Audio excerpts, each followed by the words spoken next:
What's going on, guys? Welcome back to a brand new video. In today's video, we're going to discuss some new Sonic Frontiers information regarding things that Kishimoto has said, as well as some brand new gameplay and talking about some of the new stuff that we get to see in here. But before we get into all of that, hey, you there. Yeah, you watching. There's 49,000 people that keep coming back to these videos. I don't really have 49,000 subscribers. Since you guys keep on coming back, why not hit the subscribe button? It really helps out the channel, and so that way you don't have to miss anything. Thanks, guys. So first, we're going to talk about some of the new information Kishimoto dropped about Sonic Frontiers' development. Kishimoto says, the hidden goal of this game is bringing Sonic Team back to the top of the gaming industry. They thoroughly did everything to make the game good. They held playtests once every 3 or 4 months until this July since 2017 or 2018. So they were very interested in quality control when it comes to Sonic Frontiers, and I think that's a really good mentality that their company is now having. Because previously, sometimes it just seemed like Sonic games were not playtested. Sonic 06 or Sonic Forces being too stiff or just not fun. Sometimes playtesting isn't just to find bugs, it's just to see if the game's fun or has any substance. It seems like this time they had a really heavy goal to make sure the game was fun and had substance and, obviously avoiding bugs and glitches and stuff. But I remember them previously saying that their goal is to make sure the game gets high review scores, and of course they're kind of reiterating this here by saying to make the game good, which is a really good goal. They want the game to be fun, a solid game, industry standard stuff, and I think that's a really good goal for Sonic to have in general. Go for those high budget industry standard type of games in terms of quality.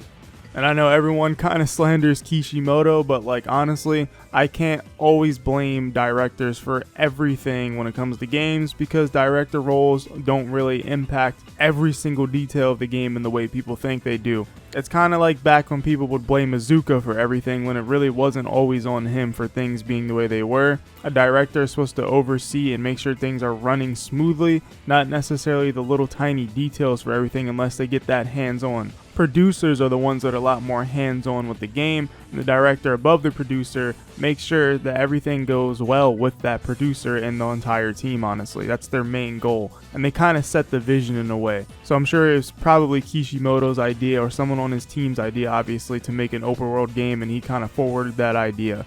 But it's very good that this game had continuous playtesting since It's really good that this game had continuous playtesting since 2017/2018 up until now, this last July. That's really good. That means they've had consistent amount of people coming in. It also explains why there were so many leaks for this game, honestly, throughout these last 2 years plus, actually. So it kind of makes a lot of those leaks seem a lot more credible in terms of the lineup. Because, a lot of them end up becoming true anyways, but the lineup of the leaks actually makes a lot more sense since we know they've been playtesting pretty frequently throughout the last few years.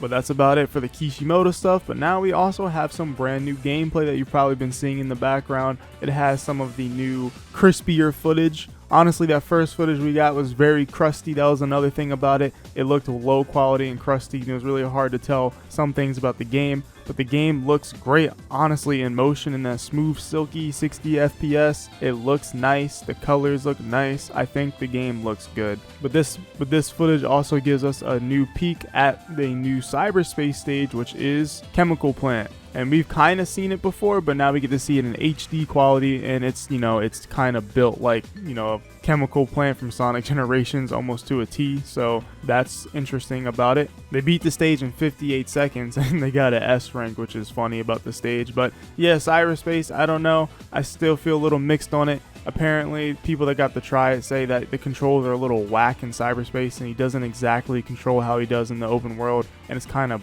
bad. So I'm not that interested in cyberspace. The more I hear about it, the less I'm interested. But I still kind of see them as bonus stages or special stages, whereas you get Chaos Emeralds and stuff in other games. So I'm not holding them to a super high standard, because I don't think they're meant to be held to a super high standard. They just seem like fun little side activities, I guess, that kind of are reminiscent of older Boost games. But yeah, that's about all the new stuff we have to talk about here. What do you guys think about this nice little gameplay? I think the game, of course, looks crisp. We get to see the Ashura fight again and Chemical Plant. It all looks really cool. and I think I'm just chilling with this game. I think it's going to be a good game, or I hope that it'll be a good game at least. It doesn't seem like it has anything that's like a super big red flag to me. It doesn't seem like a bad first attempt for a 3D open world Sonic game, so I don't think it's going to be terrible. I think, in my opinion, the only way it's going to be absolutely terrible is if honestly it's just boring, or there's just so many bugs and glitches where the game doesn't work.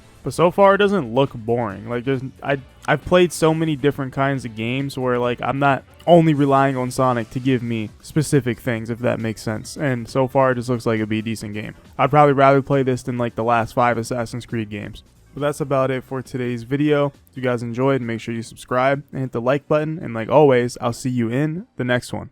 Well, whatever happens, happens.